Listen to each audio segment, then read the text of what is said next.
Hello, everyone, and welcome back to English is My Life. I'm your host, Haley, and I'm so excited you're here with us today. Before we begin, don't forget to hit subscribe, tap that like button, and follow our podcast so you never miss an episode. Seriously, your support helps this show grow, and we absolutely love having you as part of our learning family. Today, we have a fun one. And when I say fun, I mean chaotic, relatable, and maybe a little too real.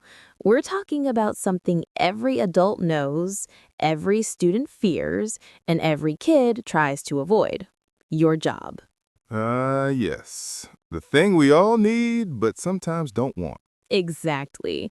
And joining me today is our favorite guest, the king of dramatic storytelling, the CEO of Snack Breaks, the professional, I'll do it later guy, Sam. Thank you, thank you. I accept this title with honor. I've trained my whole life for this moment. You should put that on your resume. Special skills: eating snacks, making jokes, and pretending to understand spreadsheets. Honestly, that resume would get you hired in many places. It should. I bring joy to the workplace. And chaos. Chaos is joy. It depends on the angle. All right, Sam, let's jump in. Today we're talking about jobs. What we do, what people imagine we do, what actually happens, and all the funny things that go wrong. So basically, real life. Real life indeed. Okay, let's start simple. Sam, what do you actually do for work? Great question. I ask myself that every Monday. But officially, I manage digital projects, which sounds cool, but really, it's just emails. So many emails. I think half our listeners just cried a little. Email trauma is universal. So what does your normal workday look like? Well, step 1, open laptop. Step 2, instantly regret opening laptop. Step 3, meetings, messages, more messages, and sometimes actual work in between. A masterpiece of productivity. I try my best. But really, my job is about communication. Checking in with teams, keeping projects on track, reminding people of deadlines, and trying not to panic when someone says, "We have a small problem." Is it ever actually small? Never. It's always big, or on fire, or missing, or broken. Sounds like an adventure. A dangerous adventure, but fun. Sometimes. So tell me, what's the funniest or weirdest thing that ever happened at work? Ooh, I have a good one. One time, I joined a video meeting without checking my camera position. I didn't realize the camera was pointed way too low, so the team could only see my chin. Just my chin, a giant chin filling the whole screen. No way. Yes. And they thought I was doing it on purpose, like it was some artsy cinematic angle. I had no idea until someone said, "Sam, are you okay? Blink twice if you need help." That's amazing. It was not amazing. It was tragic. A tragic chin moment. Okay, my turn. You ask me something about my job. All right. What's the biggest challenge in your work? Probably keeping my voice healthy. I talk a lot. Teaching, recording, podcasting, coaching. Sometimes I speak for hours. And when I'm tired, my voice is like, "Goodbye, I'm leaving." Do you drink tea? Honey? Magical potions? Yes, a lot of warm drinks, and I must rest my voice. Sometimes I finish recording and I don't talk for the rest of the day. Imagine you at home, completely silent, like a mysterious monk. Exactly. A quiet monk with a microphone. What do people think your job is? Do they guess correctly? People think I just talk into a microphone for fun, which is partly true, but there's planning, editing, writing scripts, organizing lessons, connecting with learners. It's a lot of work. People always think creative jobs are easy. I know. But creativity takes energy and time. Still easier than Excel sheets. Okay, yeah, you win that one. Thank you. So, Sam, do you like your job? I do. I love solving problems and working with interesting people. But I also love complaining about work. It's a hobby. A universal hobby. Yes. Humans bond through shared suffering. Beautifully said. Thank you. I'm basically a poet. So, Sam, you said you love your job and you love complaining about your job. Very balanced, very healthy. Thank you. My emotional maturity is impressive. I'm proud of you. But let's talk about something deeper. Why you chose your job. Was it passion? Was it fate? Or was it because you accidentally clicked apply on a website? Haley, I'm going to be honest. It was the last one. No way. Yes, I applied at 2 a.m. I was tired, eating chips, scrolling job listings. I clicked the wrong button, and somehow they called me for an interview. That is the most Sam story ever. But listen, when I went to the interview, I actually liked the team. They were friendly, energetic, funny. I thought, yeah, I can work with these people. So everything turned out okay. Sometimes life is just a series of happy accidents. Exactly. So what about you? Did you always know you wanted to do this job? Actually, yes. I always loved teaching and creating things with my voice. When I was young, I used to read stories out loud as if I were hosting a radio show. Aw, baby Haley doing a radio show is the cutest image ever. It was probably very dramatic. Of course. Look at you now. But I had another dream too. I wanted to be a detective. What? Yes, I loved solving mysteries. I walked around the house with a notebook, pretending to find clues. My family probably thought I was strange. No, they thought you were preparing for greatness. You could still be a detective, a language detective. A detective of grammar mistakes. Exactly. Ma'am, I'm arresting you for terrible pronunciation. Case closed. That would be a scary job. Okay, let's get back on track. I want to ask you something. What's the funniest experience you've had with students or listeners? Oh, one time a listener told me they practice English with my podcast every morning while brushing their teeth. But they said sometimes they laugh while brushing and toothpaste flies everywhere. That is the highest compliment. I know! I felt honored and guilty at the same time. You're causing chaos around the world. I hope in a good way. Absolutely. So let's talk about job habits. What's one habit you must have to work well? Honestly, a clean desk. If my desk is messy, my brain becomes messy too. I feel attacked. Your desk is messy? Haley, my desk looks like a small tornado passed through. Papers, chargers, snacks, pens, mystery items. Mystery items? Yeah, I found a spoon on my desk yesterday. I have no idea where it came from. Do you at least clean your desk sometimes? Yes, once every 3 months, when I can no longer see the surface. That doesn't count as cleaning. That's archaeology. Look, I thrive in creative chaos, okay? If you say so. What about you? Any weird job habits? Well, I talk to myself when I'm planning episodes. Oh, no. Yes, I walk around saying the sentences out loud, testing the rhythm, the tone, the flow. If someone heard me, they'd think I'm having a conversation with ghosts. Haunted by grammar spirits. Exactly. Use simpler words, Haley. Make it funnier, Haley. Hey, whatever works. True. So, Sam, let's talk about coworkers. Do you have interesting colleagues? Yes, my team is a perfect mix of chaos and brilliance.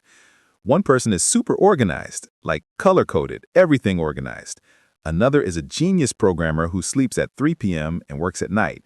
And one guy, he's always eating something. At work? Non-stop. Cookies, chips, noodles, he's like a food machine. You sit next to him for 5 minutes and suddenly you're hungry. I need that energy. No, you don't. It's dangerous. I gained 2 kilos just by hearing him open snack wrappers. What's your role in the team?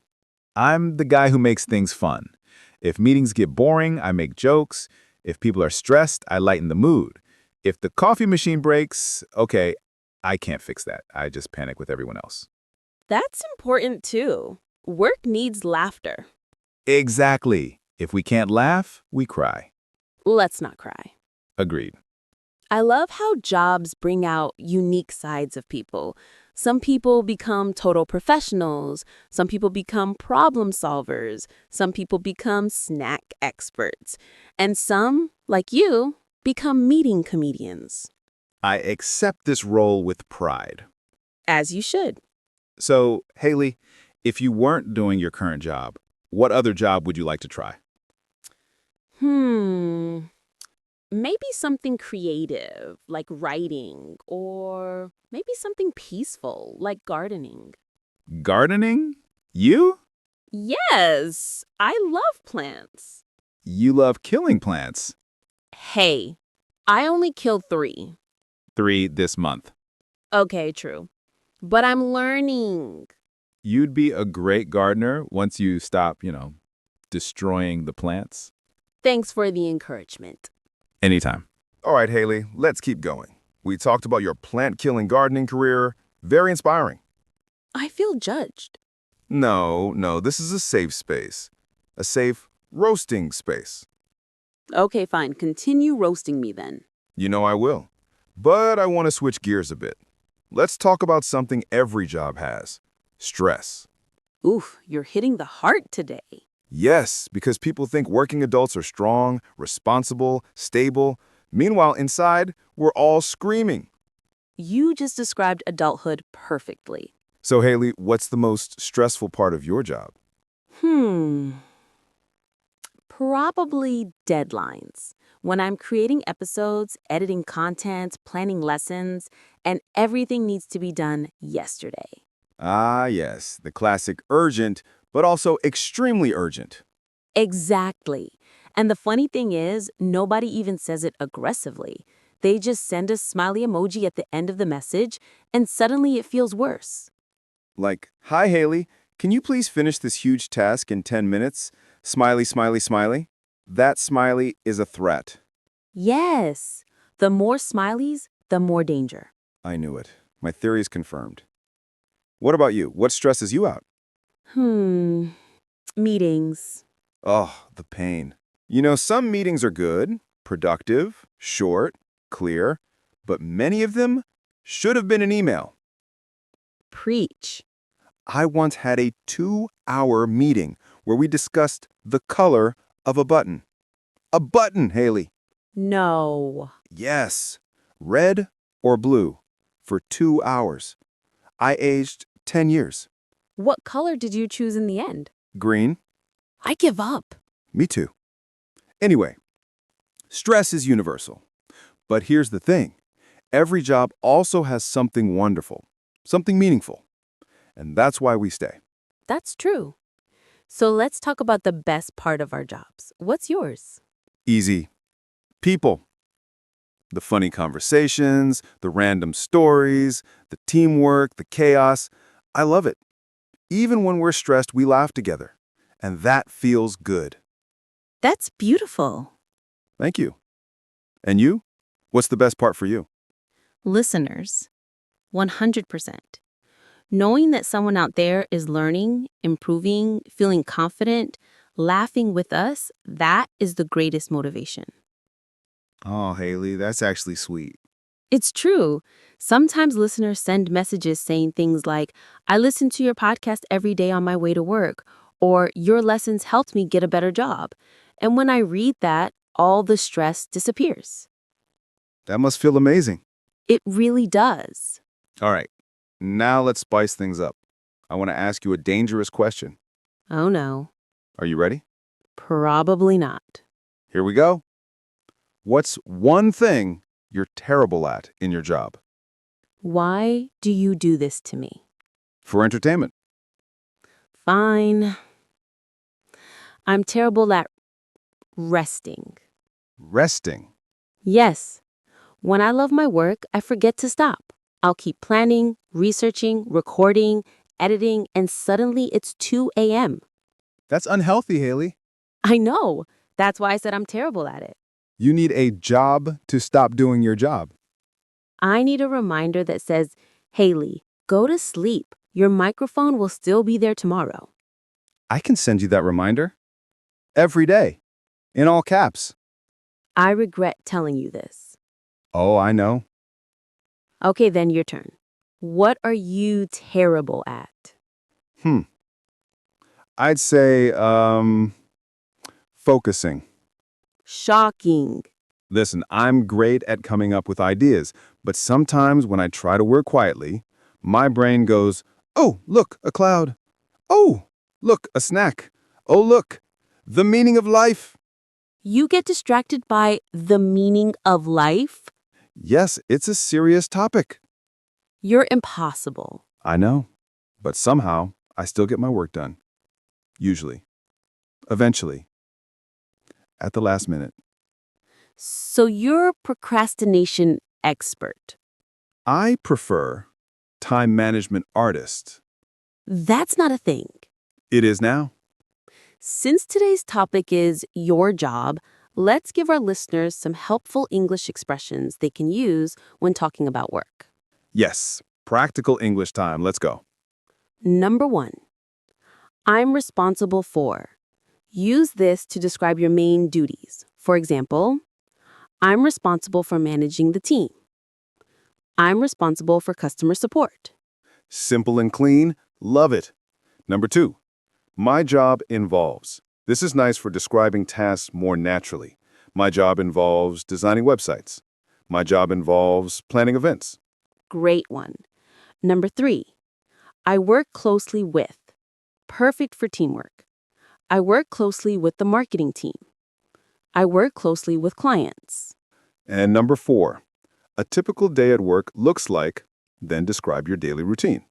A typical day at work looks like answering emails, attending meetings, and coordinating projects. If you use these expressions, you sound so professional. Like you know what you're talking about, even if you don't. Sam, don't say that. I'm joking. Kind of. You know, Sam, hearing people talk about their jobs can be fascinating. Everyone has a unique story.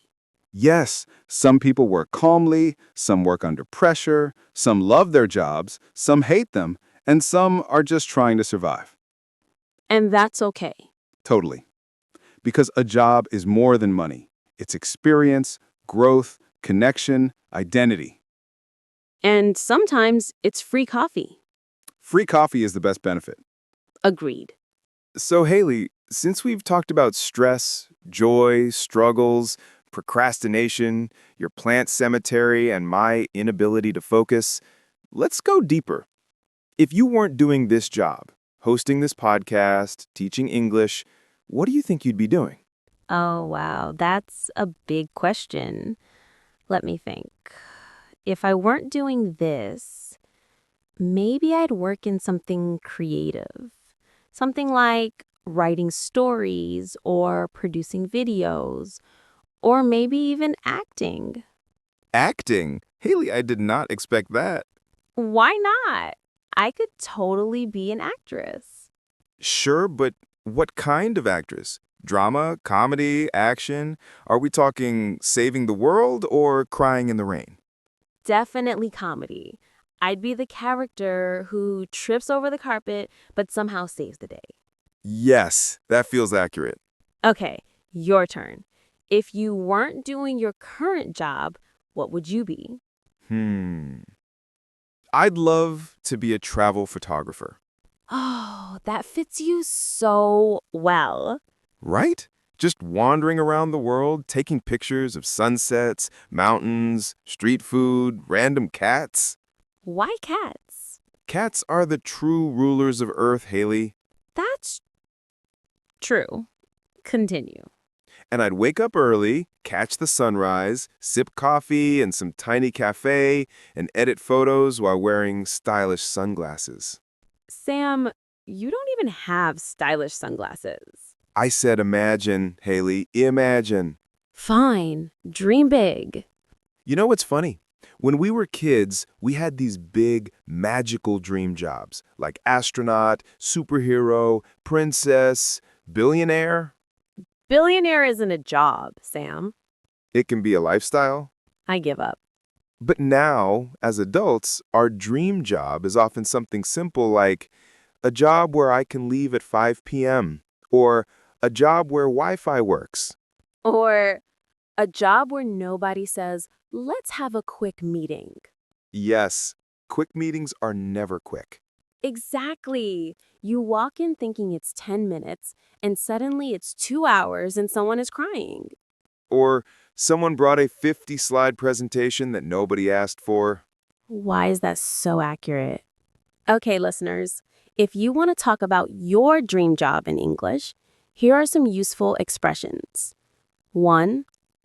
I've always wanted to. Example, I've always wanted to be a designer. 2. My dream job would be... Example, my dream job would be teaching abroad. 3. I'd love to try... Example, I'd love to try working in a restaurant. And if you're not sure what your dream job is, you can say, I'm still exploring my options, which is a fancy way of saying, I have no idea. Sam, Look, it's relatable. let's talk about something important. Work-life balance. Yes, please. Because some people work so much, they forget what sunlight looks like. I know some people who literally eat lunch at their desk every single day. Same. They're like, I'm very healthy. I haven't moved in 6 hours. That's not healthy. Nope, not at all. So, listeners, here's a reminder from us. No matter what your job is, don't forget to enjoy your life. Exactly. Take breaks. Go for a walk. Stretch. Drink water. Touch grass. Touch grass? Haley, it's 2025. People need to reconnect with nature. Fine, yes. Touch grass. What else? Laugh. Call a friend. Breathe fresh air. And relax. Your job is important, but you are more important. Well said, Sam. Let's share a funny story from work. Do you have one? Oh, yes, I have many. But let me choose one that won't embarrass me too much. I doubt that. So one day, I was on a call with my team. It was a serious meeting, everyone was focused, and suddenly, my neighbor's rooster started crowing. A rooster? Yes, very loudly. And everyone on the call stopped. And they were like, Sam? Is that a chicken? I said, no, that's my alarm clock. You didn't.